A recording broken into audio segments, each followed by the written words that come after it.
திருப்பாவை என்றாலே நம் நினைவுக்கு வருபவர் ஆண்டாள் மட்டுமே. அவர் இனிய தமிழால் அரங்கநாதனை பாடி அவரையே தன் கணவனாக நினைத்து வாழ்ந்து அவருடனேயே கலந்தவர். இவர் பாடிய திருப்பாவையின் 30 பாடல்களும் சிறப்புமிக்கவை என்றாலும் அவற்றில் கூடாரை வெல்லும் சீர்கோவிந்தா என்னும் பாடல் சிறப்புக்குரியது. கூடாரவள்ளி தினம் என்பது கண்ணன் ஆண்டாளை ஆட்கொள்ளப் போவதாக ஆண்டாள் உறுதியாக நம்பிய நன்னாள்.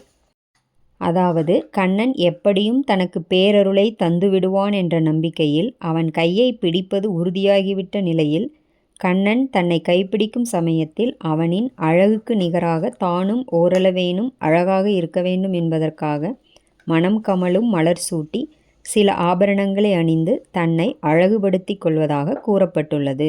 எனவே இந்த நாளில் பெண்கள் புத்தாடை மற்றும் அணிகலன்கள் அணிந்து பூக்களை ஆண்டாள் திருவடிகளில் சமர்ப்பித்தால் வேண்டியது நிறைவேறும். அதாவது ஆண்டாளின் மன விருப்பத்தை அரங்கநாதர் வந்து நிறைவேற்றி கொடுத்தது போல இந்த நாளில் வேண்டிக் கொள்ளும் பெண்களின் மன விருப்பத்தை ஆண்டாளே நிறைவேற்றி தருவார் என்பது நம்பிக்கை.